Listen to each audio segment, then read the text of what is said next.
Assalamualaikum warahmatullahi wabarakatuh. Bismillahirrahmanirrahim. Alhamdulillahirabbil alamin. Nahmaduhu ya dzal jalali wal ikram. Assalatu wassalamu ala asrofil anbiya'i wal mursalin sayyidina wa maulana Muhammadin wa ala alihi wa sahbihi ajma'in. Amma ba'd. Kaum muslimin pendengar setia Radio Dais dan juga pemirsa MAJT TV dimanapun Anda berada, alhamdulillah segala puji milik Allah Subhanahu wa taala yang telah memberikan kita kebahagiaan, kenikmatan di dunia maupun di akhirat nanti ya. Sehingga di kesempatan yang penuh berkah ini dan manfaat ini, kita masih dijumpakan kembali oleh Allah Subhanahu wa taala dalam kajian sore ya, dengan keadaan sehat walafiat. Selawat serta salam mari kita aturkan kepada junjungan kita Sayyidina Nabi Muhammad Sallallahu Alaihi Wasallam, yang mana kita nantikan syafaatnya beliau besok di hari yaumul qiyamah. Mudah-mudahan kita semua ya mendapatkan syafaat beliau besok di hari yaumul qiyamah. Amin amin ya rabbal alamin. Alhamdulillah, di kajian sore kali ini narasumber kita sudah hadir di tengah-tengah kita ya. Beliau Kiai Haji Hilmi Wafa. Untuk itu yuk kita sapa terlebih dahulu. Assalamualaikum Pak Kiai. Waalaikumsalam warahmatullahi wabarakatuh. Gimana kabarnya Pak Yai? Alhamdulillah baik. Semoga sehat Pak Yai ya. Amin amin. Mudah-mudahan kita semua diberikan kesehatan oleh Allah Subhanahu wa taala. Dan yang hari ini lagi tidak enak badan atau lagi tidak fix, mudah-mudahan Allah menyembuhkannya dan mengangkat penyakitnya. Amin amin ya rabbal alamin. Baik kaum muslimin dan pendengar serta pemirsa MAJT TV dimanapun Anda berada, kajian sore kali ini yaitu tentang kitab Bulughul Maram. Insyaallah tema yang kita kaji nanti adalah tentang menangis dalam sholat. Jadi ini nanti apa menangis dalam sholat itu termasuk kategori yang membatalkan ataukah memang itu tidak membatalkan, nanti tadi bagi para pendengar bisa menanyakan ya, bisa menanyakan melalui chatting WhatsApp-nya Radio Dais di 0821 336 70.000 atau bisa melalui telepon di 024 646 746 352. Sekali lagi bagi para pendengar dan pemirsa yang ingin menyimak silakan klik saja ya di channelnya Radio Dais di 107,9 FM atau bisa melalui lewat live stream FB Radio Dais. Untuk itu yuk kita langsung saja simak kajian sore kali ini bersama dengan guru kita, beliau Bapak Kiai Haji Hilmi Wafa. Monggo Pak Yai. Assalamualaikum warahmatullahi wabarakatuh. Waalaikumsalam warahmatullahi wabarakatuh. Alhamdulillahirabbil alamin. Allahumma shalli wa sallim ala sayyidina Muhammadin wa ala alihi wa sahbihi ajma'in. Asyhadu an la ilaha illallah wa asyhadu anna Muhammadar Rasulullah. Rabbi shrah li sadri wa yassir li amri wahlul 'uqdatam min lisani yafqahu qawli. Amma ba'du, para pendengar dan pemirsa rahimakumullah. Alhamdulillah pada pertemuan kali ini kita bisa berjumpa kembali untuk melanjutkan pengajian kita dalam kitab Bulughul Maram, yang alhamdulillah kita sudah sampai ke hadis yang ke-166 terkait dengan menangis di dalam sholat. Bismillahirrahmanirrahim. Wa an Mutarrifin ibni Abdillah ibni Syekhir an abihi radhiyallahu anhu qala ra'aitu Rasulullah sallallahu alaihi wasallam yusalli fi sadrihi azizun ka azizil mirjali minal bukai. Akhrajahu al-khamsah illa Ibnu Majah wa sahahahu Ibnu Hibban. Dari Mutarrif ibni Abdillah bin Syekhir, dari ayahnya yang berkata bahwa aku melihat Rasulullah sallallahu alaihi wasallam sedang sholat dan di dadanya ada suara seperti suara air mendidih dalam periuk karena menangis.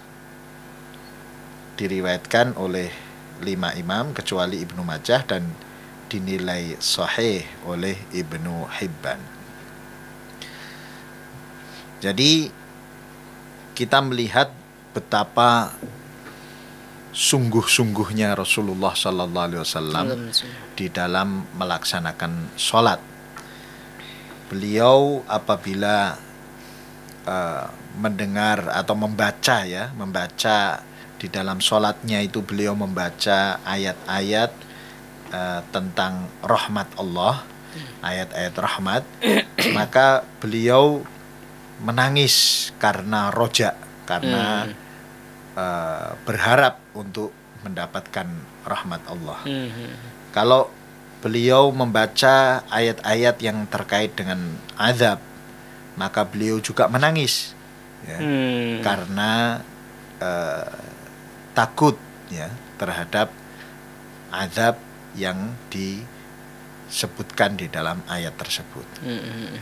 Ini kelasnya Rasulullah Sallallahu Alaihi Wasallam, yang mana beliau itu sudah dijamin oleh Allah surga, ya.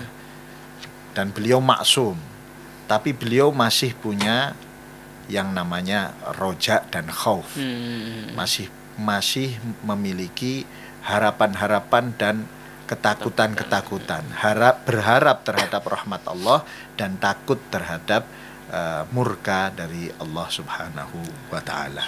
Sehingga ketika beliau melewati ayat rahmat maupun ayat azab, selain beliau berdoa untuk mendapatkan rahmat dan dihindarkan dari murka atau azab Allah, beliau juga menangis karena meresapi ayat-ayat tersebut. Jadi memang Rasulullah SAW beliau ini sampai pernah ditanya oleh istrinya Sayyidah Aisyah, kenapa Rasulullah ini sudah dijamin surga tapi beliau itu sholat, bahkan khususnya kalau di bulan Ramadan itu beliau sampai kakinya bengkak, ya. Maka apa jawaban Rasulullah SAW? Afala uhibbu an akuna abdan syakura. Apa saya tidak senang kalau aku ini menjadi hamba yang bersyukur. Jadi beliau berada pada makom ketakwaan yang tinggi, yang mana beliau beribadah itu, ya, bukan sekedar mengharap surga atau takut neraka karena beliau sudah dijamin surga, karena beliau maksum terjaga dari dosa, sehingga beliau beribadah itu karena rasa syukur, karena rasa cinta, ya. Meskipun kalau kita sebagai umatnya, ya, misalnya kita beribadah itu karena takut neraka, itu juga tidak masalah, ya. Karena Allah sendiri di dalam Al-Quran juga berfirman, wa nunajjil ladzina taqaw, bahwa Allah akan menyelamatkan orang-orang yang bertakwa dari siksa neraka. Sehingga di sini menunjukkan bahwa orang yang beribadah karena takut neraka itu masih masuk dalam kategori orang yang bertakwa. Ya. Cuman ya takwa di level yang rendah kan itu. Nah, lebih dari itu, misalnya ada orang yang beribadah karena mengharap surga. Ya. Nah, ini kalau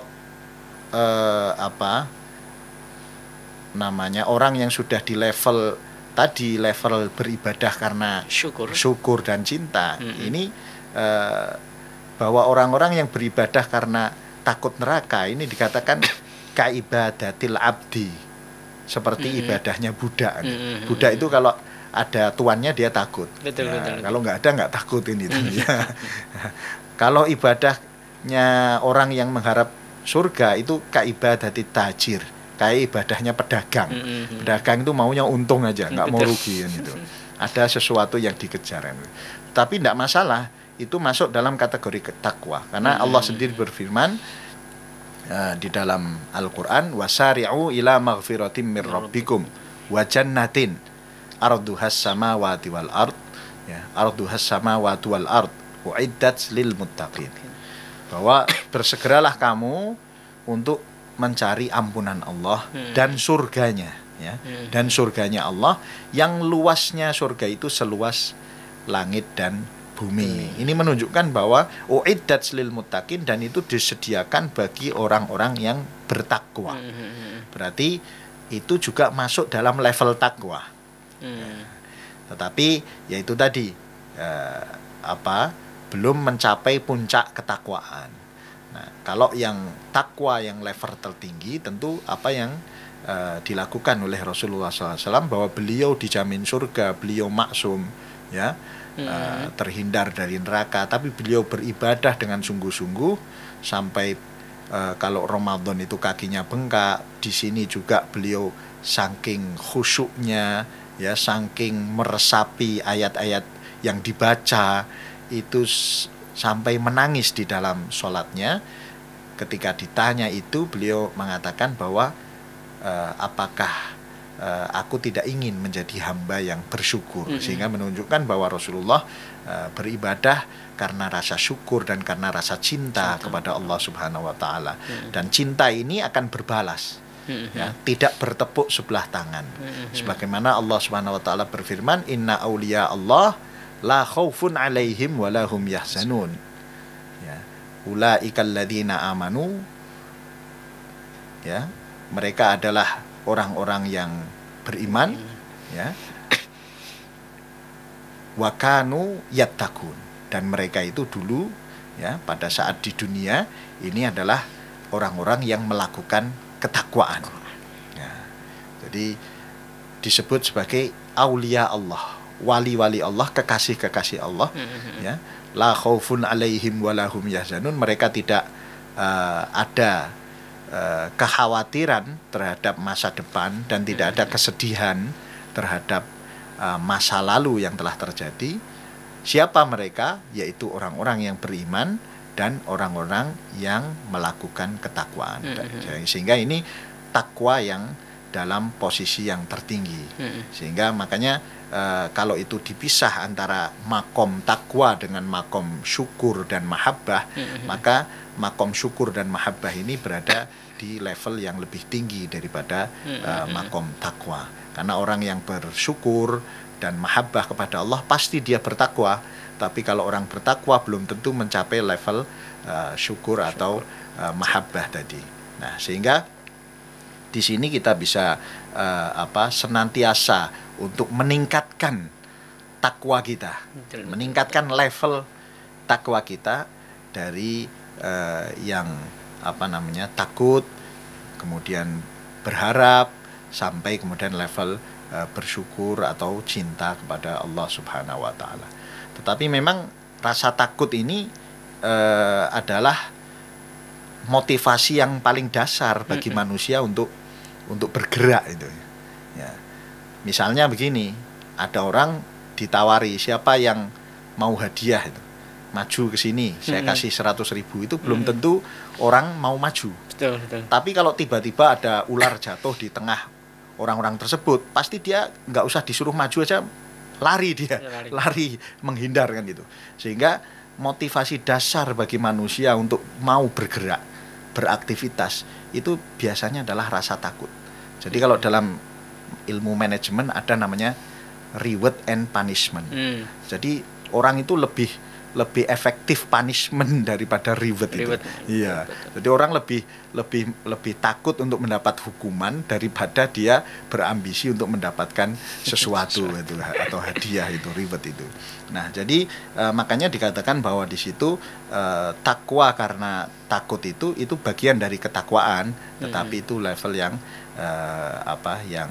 yang rendah, tetapi itu tetap diakui sebagai sebuah ketakwaan.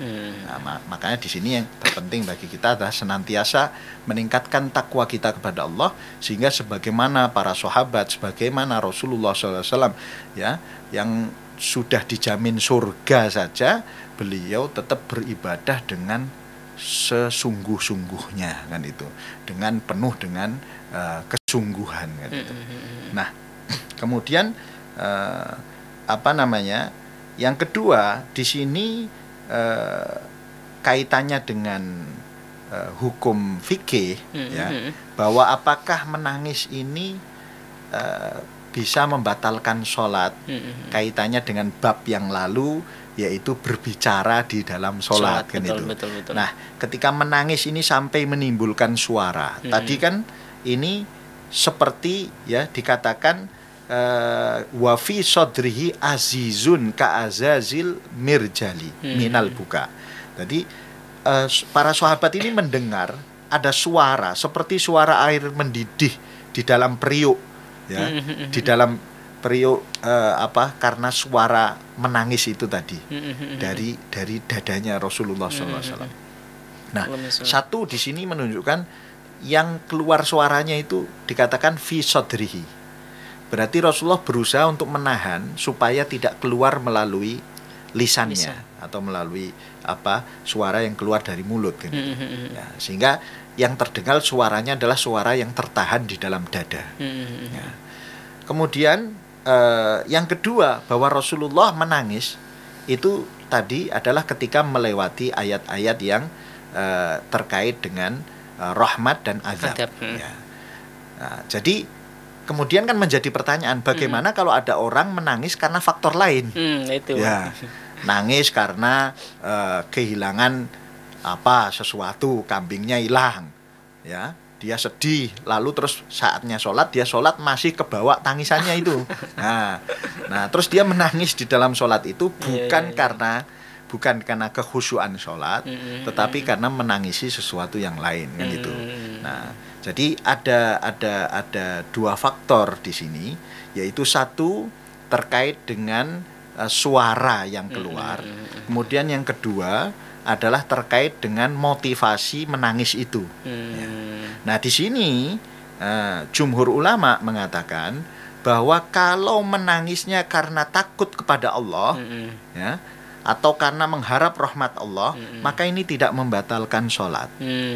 Tapi kalau tangisannya itu bukan karena itu, bukan karena takut kepada Allah, bukan karena mengharap rahmat Allah, tapi karena faktor-faktor lain tadi, maka itu membatalkan sholat. Nah, tetapi Imam Syafi'i menambahkan, ya, yang faktor kedua tadi yaitu terkait dengan suara.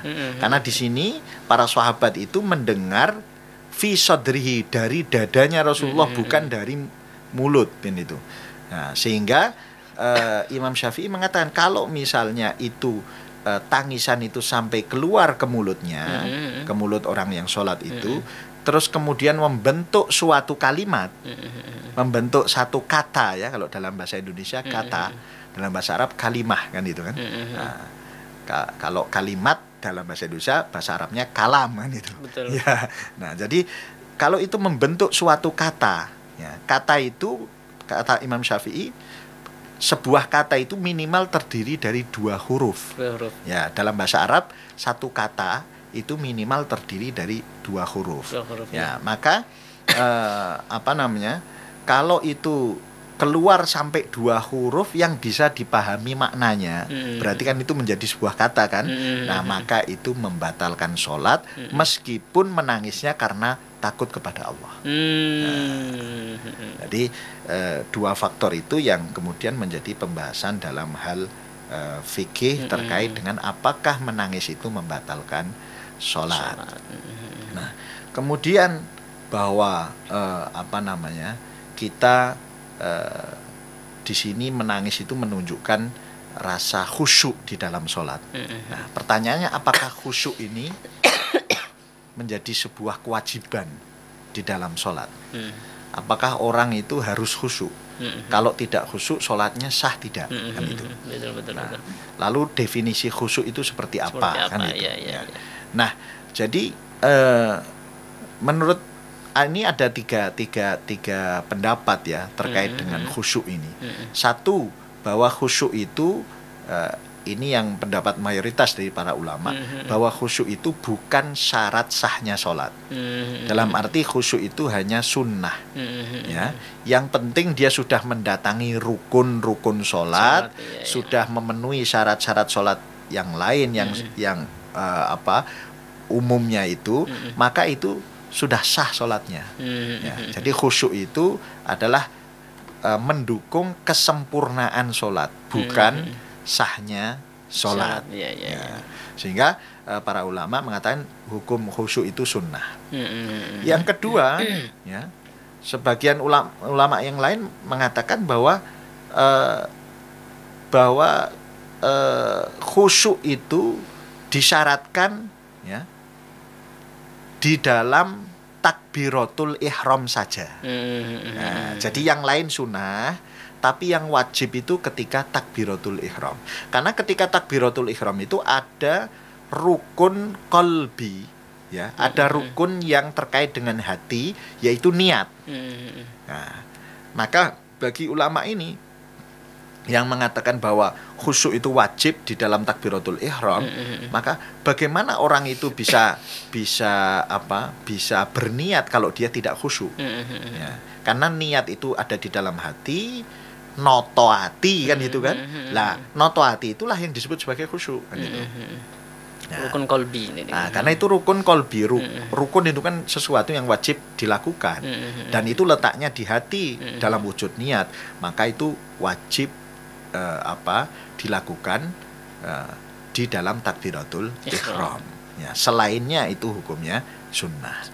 Dan kemudian yang ketiga, ini sebagian kecil ulama ya mengatakan bahwa khusyuk itu adalah syarat sahnya sholat, sehingga dia harus khusyuk di sholat itu secara keseluruhan.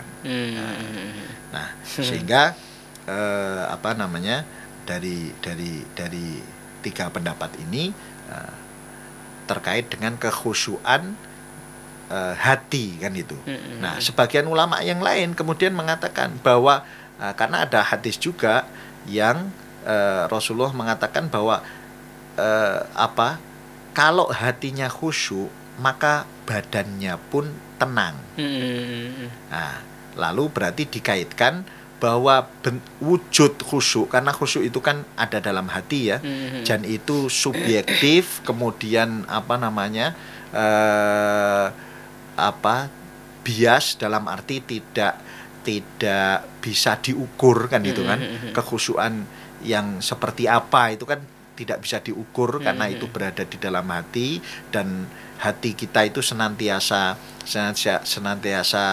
berubah-ubah ya selama di dalam pelaksanaan sholat itu, sehingga kan kita tidak bisa mengukur seberapa yang disebut orang itu khusyuk dalam level yang tidak membatalkan sholat itu seperti apa kan.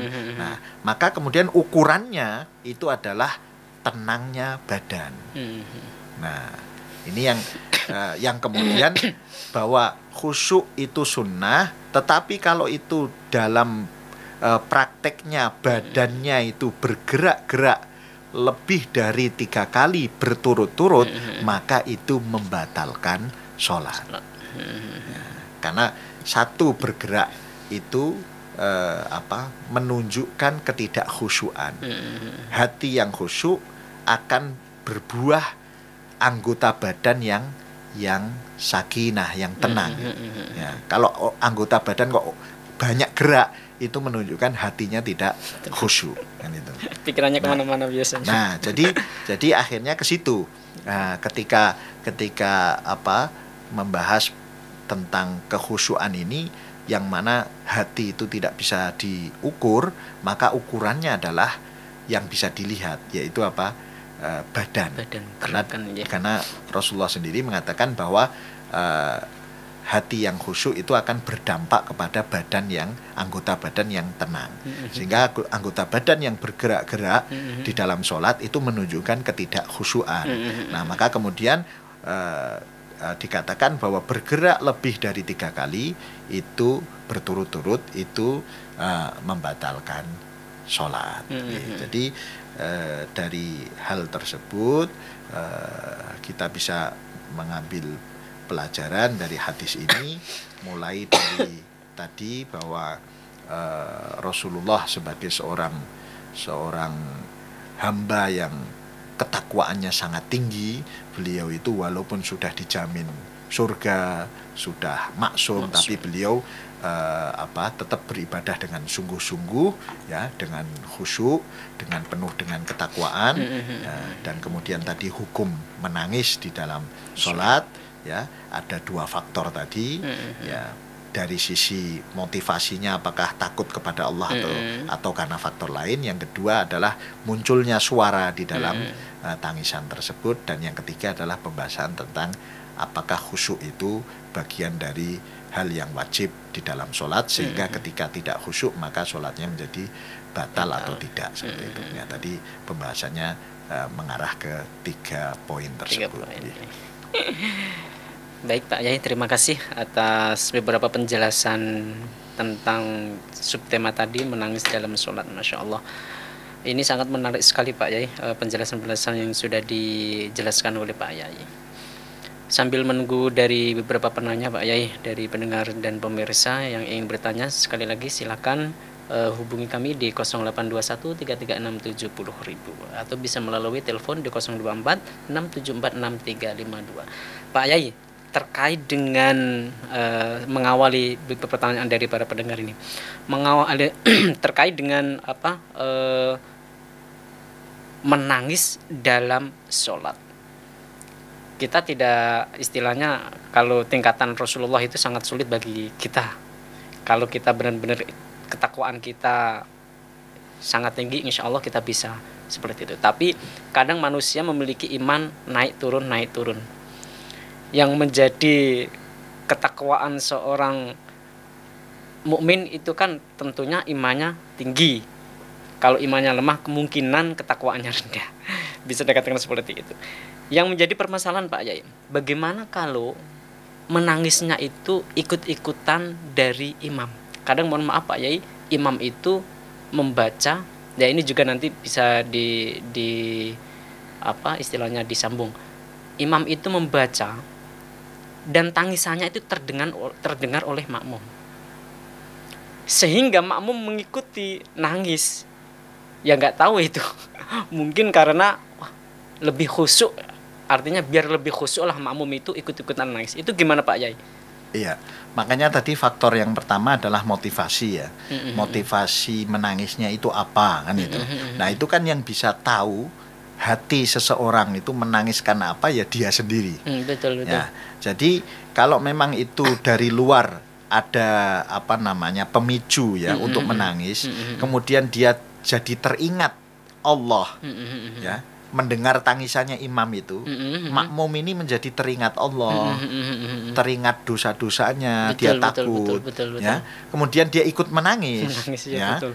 itu tidak ada masalah, ya, karena tadi masuk ke faktor yang pertama tadi, yaitu motivasinya adalah takut kepada Allah atau mengharap rahmat Allah, bukan faktor-faktor yang duniawi, ya, faktor-faktor yang bahkan mungkin komunikasi dengan orang, ya, dia nangis karena mengeluh, mengeluh terhadap apa yang dia alami itu. Nah itu kan seakan-akan dia berkomunikasi dengan orang lain, itu jelas membatalkan sholat sebagaimana orang yang berbicara kan gitu. Tapi kalau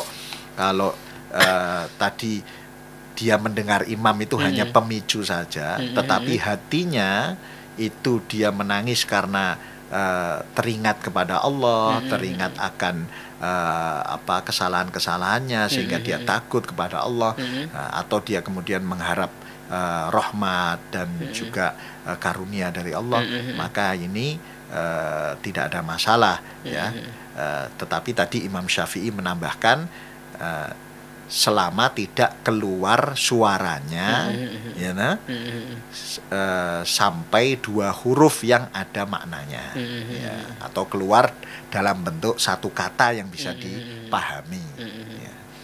Terus gini Pak Yai, menangis mengeluarkan air mata sampai mengeluarkan air mata, apakah itu masih tetap sah sholatnya, ataukah karena itu keluar dari tubuh kita itu, air itu ya sah saja, sah saja, tidak, yang penting tidak kemudian masuk ke mulut kemudian diminum, ya. Nah, itu kan karena dalam sholat kan dilarang makan dan minum kan itu, ya. Tapi kalau hanya keluar saja tidak ada masalah, ya, karena yang membatalkan wudu, ya, sehingga batal pula sholatnya, itu adalah keluarnya sesuatu dari kubul dan dubur kan itu, ya, sehingga kalau itu keluar dari mata dan itu bukan sesuatu yang najis kan itu kan, dan tidak disengaja itu, bukan sesuatu yang najis sehingga tidak membatalkan wudu, tidak membatalkan sholatnya pula, ya.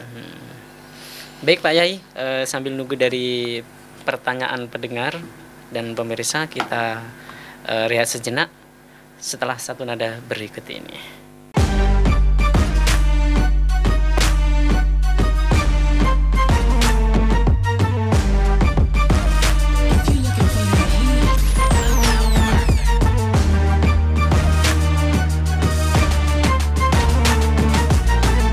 Dipancarkan dari Menara Al-Husna. Dipancarkan langsung dari Menara Al-Husna. Menjelaskan dari Menara Al-Husna. Kawasan Masjid Agung, Jawa Tengah, 107,9 FM. 107,9 Radio Dakwah Islam terdepan dalam dakwah dan nada.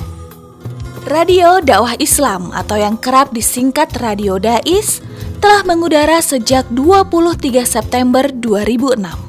Radio berfrekuensi 107,90 MHz yang bertempat di lantai 1 Menara Al-Husna kawasan Masjid Agung Jawa Tengah merupakan radio yang bukan hanya menampilkan dakwah syiar agama Islam, tapi ternyata yang lain adalah Dais menyajikan acara hiburan, pendidikan, dan informasi dengan format Islami.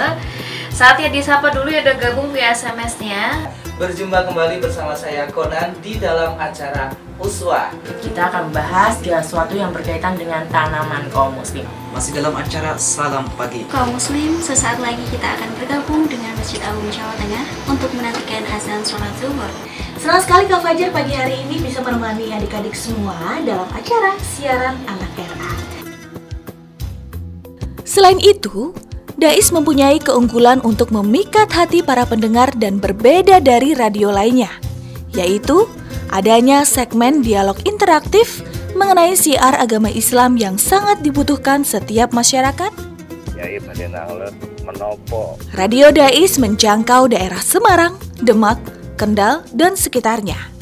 Bagi pendengar yang berada di luar kota, tidak perlu takut ketinggalan berita. Kini, Anda bisa download aplikasi Dais Play yang telah tersedia di Play Store smartphone Anda.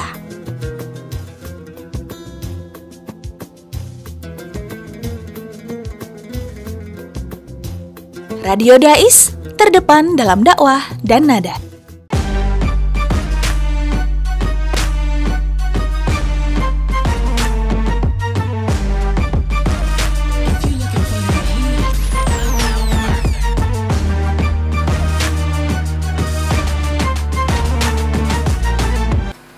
Baik kaum muslimin pendengar setia Radio Dais dan juga pemirsa MAJT TV dimanapun Anda berada, sekali lagi yang ingin bertanya bisa chatting WhatsApp-nya Radio Dais di 082133670000. Masih bincang-bincang tentang kajian Kitab Bulughul Maram ini ya. Temanya adalah menangis dalam sholat. Tadi Pak Yai ada sedikit pertanyaan Pak Yai, terus berkaitan dengan kekhusyukan sholat tadi. Kalau kita biasanya itu khusyuk itu ada beberapa tadi disebutkan, apakah khusyuk itu diantaranya adalah tadi mulai dari takbir itu khusyuk itu sudah dikatakan sebagai khusyuk. Terus ketika badan itu diam tidak bergerak juga termasuk kategori dari khusyuk. Terus apakah ketika seorang itu sholat dia tidur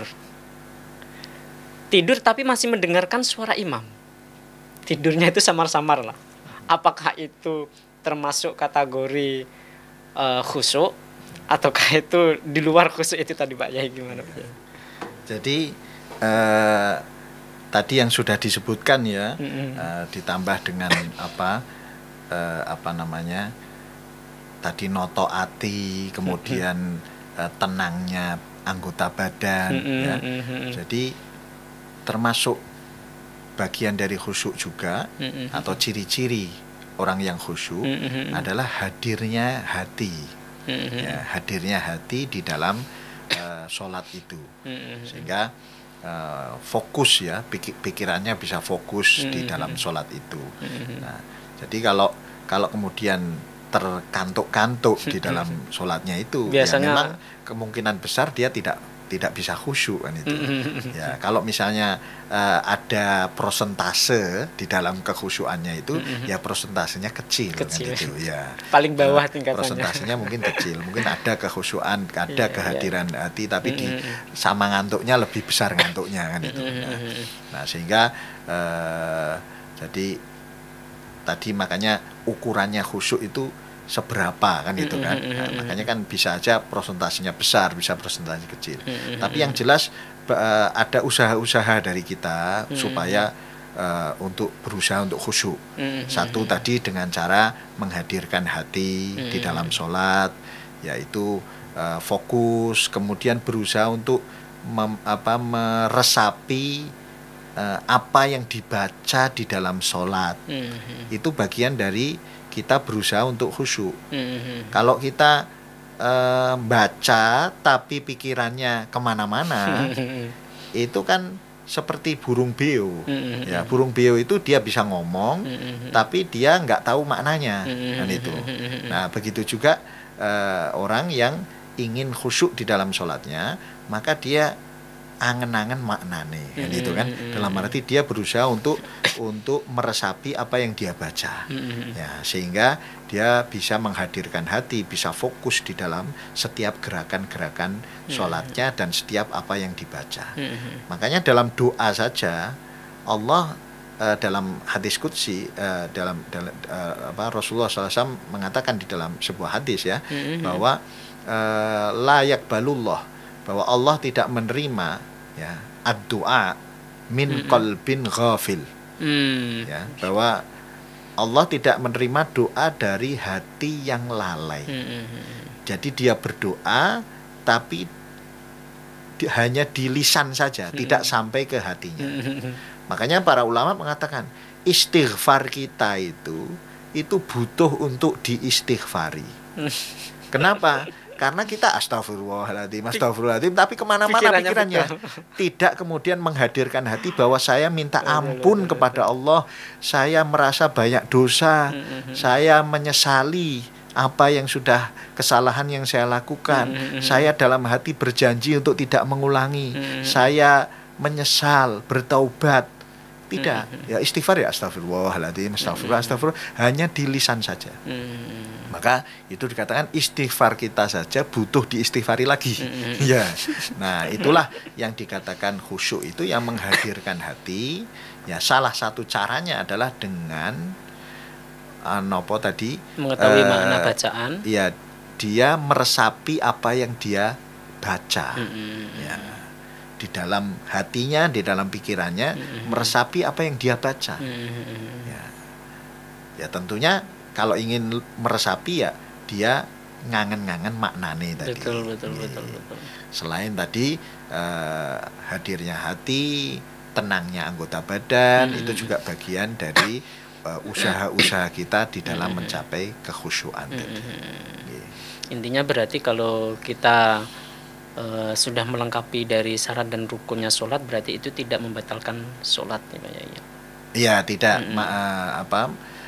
Mayoritas ulama mengatakan khusyuk itu sunnah ya. Tetapi kalau khusyuk yang sudah diwujudkan dalam bentuk gerakan tadi, bahwa dia tidak khusyuk dengan diwujudkan dalam bentuk gerakan yang 3 kali berturut-turut, maka itu yang membatalkan sholat.